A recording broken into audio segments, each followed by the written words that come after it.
ಕುರ್ಚಿಯಿಂದ ಸಿದ್ದರಾಮಯ್ಯನವರು ಕೆಳಕ್ಕಿಳಿಯೋ ಸಮಯ ಸನ್ನಿಹಿತವಾಗೋಯ್ತು. ಮೂಡ ಹಗರಣ, ರಾಜ್ಯಪಾಲರು ಮುಖ್ಯಮಂತ್ರಿ ಸಿದ್ದರಾಮಯ್ಯನವರ ವಿರುದ್ಧ ಪ್ರಾಸಿಕ್ಯೂಷನ್ಗೆ ಅನುಮತಿ ಕೊಡುವ ವಿಚಾರಕ್ಕೆ ಸಂಬಂಧಪಟ್ಟಂತೆ ಸರ್ಕಾರದ ಅಭಿಪ್ರಾಯವನ್ನು ಕೇಳಿ ನೋಟಿಸ್ ಅನ್ನ ಕೊಟ್ಟಿದ್ರು. ಅದಕ್ಕೆ ಉತ್ತರ ಕೊಡೋ ಬರದಲ್ಲಿ ಕಾಂಗ್ರೆಸ್ ಪಾಳೆಯ ಗವರ್ನರ್ ವಿರುದ್ಧವೇ ಮುರ್ಕೊಂಡು ಬಿದ್ದಿದೆ. ರಾಜ್ಯಪಾಲರ ಈ ನೋಟಿಸ್ ಅನ್ನೇ ತಿರಸ್ಕರಿಸುವ ನಿರ್ಧಾರವನ್ನ ಮಾಡಿದೆ. ಅಲ್ಲಿಗೆ ರಾಜ್ಯಪಾಲರು ಸುಮ್ಮನೆ ಕೂರ್ತಾರ? ಮೂಡ ಹಗರಣ ಮುಖ್ಯಮಂತ್ರಿಗಳಿಗೆ ಕ್ಷಣ ಕ್ಷಣಕ್ಕೂ ಕೂಡ ಹೆಚ್ಚಿಗೆ ಸಂಕಷ್ಟವನ್ನ ತಂದೊಡ್ಡುವ ಸ್ವರೂಪವನ್ನು ಪಡೆದುಕೊಳ್ತಾ ಸಾಗ್ತಾ ಇದೆ. ಇವತ್ತು ಇಡೀ ದಿನ ರಾಜಕೀಯ ವಲಯದಲ್ಲಿ ಇದೇ ಚಟುವಟಿಕೆ. ಅದಕ್ಕೆ ಸಂಬಂಧಪಟ್ಟ ಬ್ರೇಕಿಂಗ್ ಅಪ್ಡೇಟ್ ಕಡೆ ಗಮನ ಕೊಡೋಣ. ನಂತರದಲ್ಲಿ ಚರ್ಚೆ ಕೂಡ ಪ್ರಾರಂಭ ಮಾಡೋಣ. ಮೂಡ ಹಗರಣದಲ್ಲಿ ಸಿಲುಕಿ ಖುದ್ದು ಸಿದ್ದರಾಮಯ್ಯನವರೇ ಒದ್ದಾಡುವ ಪರಿಸ್ಥಿತಿ ಬಂದ್ಬಿಡ್ತಾ? ದೋಸ್ತಿ ಪ್ರಹಾರ, ಅದರ ನಡುವೆ ಗವರ್ನರ್ ಇಂದ ನೋಟಿಸ್. ಪ್ರಾಸಿಕ್ಯೂಷನ್ಗೆ ಅನುಮತಿ ನೀಡಿಬಿಟ್ರೆ ಇನ್ ಕೇಸ್ ರಾಜ್ಯಪಾಲರು ಮುಖ್ಯಮಂತ್ರಿಗಳಿಗೆ ಕಾದಿದೆಯಾ ಆಪತ್ತು? ಸಿಎಂ ಕುರ್ಚಿಯಿಂದ ಕೆಳಗಿಳಿದೇ ಬಿಡ್ತಾರ ಸಿದ್ದರಾಮಯ್ಯ? ಪ್ರಶ್ನೆ ಕಾಡ್ತಾ ಇದೆ. ಹಿಂದಿನ ಇತಿಹಾಸ ಕೂಡ ಹೌದು ಅನ್ನೋ ರೀತಿಯ ಸಾಕ್ಷ್ಯವನ್ನ ಮುಂದಿಡ್ತಾ ಇದೆ. ರಾಜ್ಯಪಾಲರ ವಿರುದ್ಧವೇ ಮತ್ತೊಂದು ಕಡೆಯಲ್ಲಿ ತಿರುಗಿ ಬಿದ್ದಿದೆ ಸರ್ಕಾರ. ಇದರ ಜೊತೆಗೆ ದೋಸ್ತಿ ಪಾಳಿಯದ ವಿರುದ್ಧ ಕೂಡ ಆರೋಪ. ಇಡಿ, ರಾಜ್ಯಪಾಲ ಎಲ್ಲರನ್ನ ಕೂಡ ರಾಜಕೀಯವಾಗಿ ಬಳಕೆ ಮಾಡ್ಕೊಳ್ತಿದ್ದಾರೆ ಬಿಜೆಪಿಯವರು, ಕಾಂಗ್ರೆಸ್ನಿಂದ ಆರೋಪ. ಇಷ್ಟೆಲ್ಲದರ ನಡುವೆ ಇವತ್ತು ಬೆಳಗ್ಗೆ ಬ್ರೇಕ್ಫಾಸ್ಟ್ ಮೀಟಿಂಗ್, ಅದಾದ ನಂತರದಲ್ಲಿ ಸಿದ್ದರಾಮಯ್ಯನವರ ಅನುಪಸ್ಥಿತಿಯಲ್ಲಿ ಕ್ಯಾಬಿನೆಟ್ ಮೀಟಿಂಗ್, ಅದಾದ್ಮೇಲೆ ಪತ್ರಿಕಾಗೋಷ್ಠಿ 1-2. ಖುದ್ದು DK ಶಿವಕುಮಾರ್ ಅವರು ನಿಂತು ಬಿಟ್ಟಿದ್ದಾರೆ ಸಮರ್ಥನೆಗೆ, ಅಥವಾ ಸಮರ್ಥನೆ ಮಾಡೋ ರೀತಿಯಲ್ಲಿ ಮಾತನಾಡೋಕೆ. DK ಶಿವಕುಮಾರ್ ಅವರ ರಿಯಾಕ್ಷನ್ ಕೇಳಿಸ್ಕೊಳ್ಳಿ ಇಡೀ ಇವತ್ತಿನ ಬೆಳವಣಿಗೆಗೆ ಸಂಬಂಧಪಟ್ಟಂತೆ. ಇಷ್ಟು ತರಾತುರಿಲಿ ಯಾಕೆ ಇಂಥ ತೀರ್ಮಾನವನ್ನು ಮಾಡ್ತಾ ಇದ್ದಾರೆ? ಇದು ಹಿನ್ನೆಲೆ ಏನು? ಪ್ರಜಾಪ್ರಭುತ್ವದ ವ್ಯವಸ್ಥೆಯಲ್ಲಿ ನಡೆಸಂತ ಸರ್ಕಾರ ಇಲ್ಲಿ ಇದೆಯೋ ಇಲ್ಲೋ? ಈಗ ನಾವು ನೋಡ್ತಿದ್ದಂಗೆ ನಮ್ಮ ಅನುಭವದಲ್ಲಿ, ನಮ್ಗಿರುವಂಥ ಸಣ್ಣ ಅನುಭವದಲ್ಲಿ ಯಾರು ಒಂದು ಕಂಪ್ಲೇಂಟ್ ಕೊಟ್ರೆ, ಈಗ ನಾವು ಬೇಕಾದಷ್ಟು ಲೋಕಾಯುಕ್ತ ಕೇಸು ಮತ್ತೊಂದೆಲ್ಲ ಅನುಭವಿಸಿದ್ದೇವೆ, ಕೋರ್ಟ್ಗಳು ನೋಡಿದ್ದೇವೆ. ಯಾರೇ ಆಗಲಿ ಏನಾರು ಒಂದು ಸ್ಯಾಂಕ್ಷನ್ನು ಪ್ರಾಸಿಕ್ಯೂಷನ್ ಆಗ್ಬೇಕಾದ್ರೆ ಏನಾರು ಒಂದು ಅಲಿಗೇಷನ್ಸು ಪ್ರೂವ್ ಆಗಬೇಕಾಗಿತ್ತು. ಒಬ್ಬ ರಾಜ್ಯದ ಮುಖ್ಯಮಂತ್ರಿನ ನೀವು ಬದಲಾವಣೆ ಮಾಡಬೇಕು, ಸರ್ಕಾರನೇ ತೆಗಿಬೇಕು, ಈ ದೇಶದ 136 ಸೀಟ್ ಕೊಟ್ಟಂತ ಜನತೆಗೆ, ಕನ್ನಡ ನಾಡಿನ ಜನತೆಗೆ ಆಶೀರ್ವಾದ ಮಾಡಿದಂತ ಈ ಒಂದು ಸರ್ಕಾರನ ತೆಗಿಬೇಕು ಅಂತ ಹೊರಟಿದಿರಲ್ಲ. This is not possible. ಇದು ಸಾಧ್ಯ ಇಲ್ಲ. ಇದು ನಮ್ಮ ಸರ್ಕಾರ ಜನರ ಆಶೀರ್ವಾದವನ್ನು ಪಡ್ಕೊಂಡಿದೆ. ಒಬ್ಬ ರಾಜ್ಯದ ಮುಖ್ಯಮಂತ್ರಿನ ನೀವು ಬದಲಾವಣೆ ಮಾಡಬೇಕು, ಸರ್ಕಾರನೇ ತೆಗಿಬೇಕು, ಈ ದೇಶದ 136 ಸೀಟ್ ಕೊಟ್ಟಂತ ಜನತೆಗೆ, ಕನ್ನಡ ನಾಡಿನ ಜನತೆಗೆ ಆಶೀರ್ವಾದ ಮಾಡಿದಂತ ಈ ಒಂದು ಸರ್ಕಾರನ ತೆಗಿಬೇಕು ಅಂತ ಹೊರಟಿದಿರಲ್ಲ. This is not possible. ಇದು ಸಾಧ್ಯ ಇಲ್ಲ. ಇದು ನಮ್ಮ ಸರ್ಕಾರ ಜನರ ಆಶೀರ್ವಾದವನ್ನು ಪಡ್ಕೊಂಡಿದೆ. ಇಷ್ಟು ಮಾತ್ರ ಅಲ್ಲ, ಈ ಬ್ರೇಕ್ಫಾಸ್ಟ್ ಮೀಟಿಂಗು, ಕ್ಯಾಬಿನೆಟ್ ಮೀಟಿಂಗ್ ಆದ್ಮೇಲೆ ಒಬ್ಬೊಬ್ರು ಸಚಿವರು ಕೂಡ ಗವರ್ನರ್ ವಿರುದ್ಧ ಕೆಂಡಾಮಂಡಲಾಪ. ಈ ಅನುಮತಿಯ, ಈ ನೋಟಿಸ್ ಅನ್ನ ಕೊಟ್ಟಿದ್ದೇನೆ ಸರಿಯಲ್ಲ, ರಾಜಕೀಯ ಉದ್ದೇಶಕ್ಕೆ ಕೊಡ್ತಾ ಇದ್ದಾರೆ ಗವರ್ನರ್ ನೋಟಿಸು, ನಾವು ಇದನ್ನ ತಿರಸ್ಕಾರ ಮಾಡ್ತೀವಿ, ಫೈಟ್ ಮಾಡ್ತೀವಿ. ಖರ್ಗೆ ಮಾತನಾಡಿದ್ರು, ಪ್ರಿಯಾಂಕ್ ಖರ್ಗೆ, ಈಶ್ವರ್ ಖಂಡ್ರೆ ಮಾತನಾಡಿದ್ದಾರೆ. ಕೇಳಿಸ್ಕೊಳ್ಳಿ ಇಬ್ಬರ ರಿಯಾಕ್ಷನ್.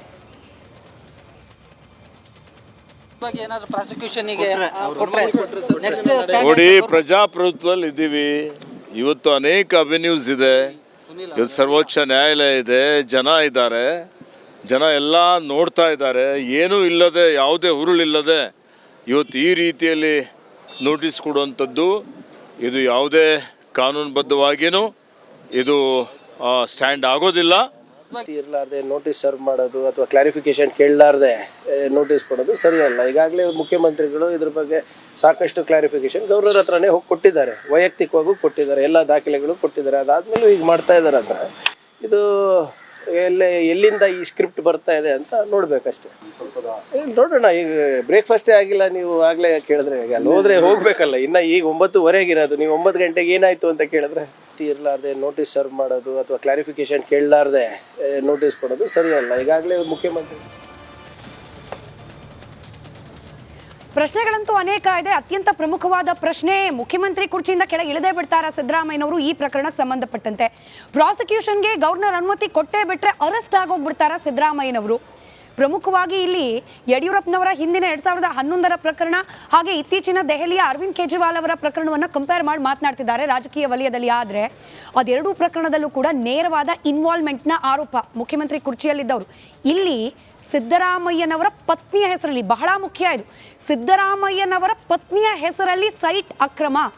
ನೇರವಾಗಿ ಸಿದ್ದರಾಮಯ್ಯ ಅವರ ಹೆಸರಲ್ಲಿ ದಾಖಲೆಗಳಿಲ್ಲ ಸೈಟ್ಗೆ ಸಂಬಂಧಪಟ್ಟ ಹಾಗೆ. ಹಾಗಾದ್ರೆ ಈ ಇಂಡೈರೆಕ್ಟ್ ಆಗಿರುವ ಆರೋಪ ಕೂಡ ಡೈರೆಕ್ಟ್ ಆಗಿ ಮುಖ್ಯಮಂತ್ರಿ ಕುರ್ಚಿಗೆ ಕಂಟಕ ಆಗುತ್ತಾ? ಈ ಮೂರು ಪ್ರಶ್ನೆಗಳಿಗೆ, ಇದರ ಜೊತೆಗೆ ಇಡೀ ಮೂಡ ಹಗರಣಕ್ಕೆ ಸಂಬಂಧಪಟ್ಟಂತೆ ಆಗ್ತಿರುವ ಡೆವಲಪ್ಮೆಂಟ್ ಬಗ್ಗೆ ಇರುವ ಪ್ರಶ್ನೆಗಳಿಗೆ ಉತ್ತರವನ್ನು ಕಂಡುಕೊಳ್ಳೋ ಪ್ರಯತ್ನ ಮಾಡ್ತಾ ಹೋಗೋಣ. ಚರ್ಚೆಯಲ್ಲಿ ಬಿಜೆಪಿ ವಕ್ತಾರರಾದ ಎಚ್ ಎನ್ ಚಂದ್ರಶೇಖರ್, ಕಾಂಗ್ರೆಸ್ನ ವಕ್ತಾರರು first time in republic Kannada Shatabdish Shivanna ಅವರು, ಕಾರ್ಯಕ್ರಮಕ್ಕೆ ಸ್ವಾಗತ.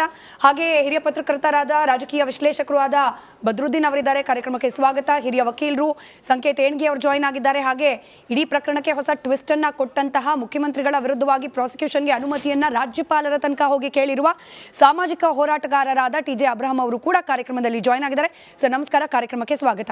ಮೊದಲಾಗಿ before we get into political fight, ನಾನು ಒಂದಷ್ಟು ಈ ಲೀಗಲ್ ಆಸ್ಪೆಕ್ಟ್ಗಳಿಗೆ ಸಂಬಂಧಪಟ್ಟಂತೆ ಇರುವ ಡೌಟ್ಗಳನ್ನು ಕ್ಲಿಯರ್ ಮಾಡ್ಕೊಳ್ತೀನಿ. ಸಂಕೇತ್ ಸರ್, ಧ್ವನಿ ತಲುಪ್ತಾ ಇದ್ರೆ, ಈಗ ಸಂಪುಟದಿಂದ ನಿರ್ಣಯ ಕೈಗೊಳ್ಳಲಾಗಿದೆ ರಾಜ್ಯಪಾಲರ ನೋಟಿಸನ್ನು ತಿರಸ್ಕರಿಸಲಿಕ್ಕೆ.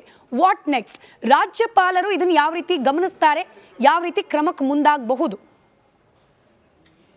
ಮೊದಲಿನಿಂದ ಹೇಳೋದಾದ್ರೆ, ಒಂದು ಗಂಭೀರ ಆರೋಪ ಇದೆ. ಆರೋಪ ಮುಖ್ಯಮಂತ್ರಿಯವರ ಮೇಲೆ ಅನ್ನೋಕ್ಕಿಂತ ಅವರ ಹೆಂಡತಿ ಮೇಲೆ ಇದೆ. ಈಗ ಅಬ್ರಹಾಂ ಅವ್ರು ಮಾಡಿರೋ ಆರೋಪ ಮುಖ್ಯಮಂತ್ರಿಯವರ ಪಾತ್ರನೂ ಇದೆ ಅಂತ ಹೇಳಿಬಿಟ್ಟು ಅದರಲ್ಲಿ ಆರೋಪ ಇದೆ, ಅವ್ರ ಸ್ಯಾಂಕ್ಷನ್ಗೆ ಪರ್ಮಿಷನ್ ಕೇಳಿದ್ದಾರೆ.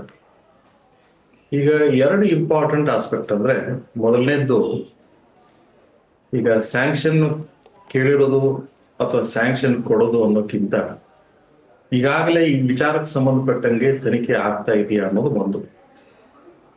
ಸರಿನೋ ತಪ್ಪೋ ಗಂಭೀರವಾದ ಆರೋಪ ಇದೆ.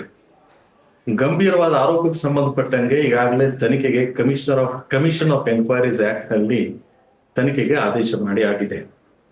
ಅದರಲ್ಲಿ ತಪ್ಪಿತಸ್ಥರು ಯಾರ್ಯಾರು ಇರ್ತಾರೆ ಅವ್ರು ಎಲ್ಲರ ಬಗ್ಗೆನೂ, ಯಾರ್ಯಾರ ಮೇಲೆ ಆರೋಪ ಇರ್ತದೆ ಎಲ್ಲರ ಬಗ್ಗೆನೂ ಅವ್ರು ತನಿಖೆ ಮಾಡೋದಕ್ಕೆ ಅದಕ್ಕೆ ಅಧಿಕಾರ ಇದೆ. Section 5A of the commission of enquiry act ಕೆಳಗಡೆ ದಿ ಎನ್ಕ್ವೈರಿ ಆಫೀಸರ್ ಅಂದ್ರೆ ಯಾರನ್ನ ಅಪಾಯಿಂಟ್ ಮಾಡಿರ್ತಾರೆ, judicial officer, will have all the authority to take the assistance of the competent investigating agency.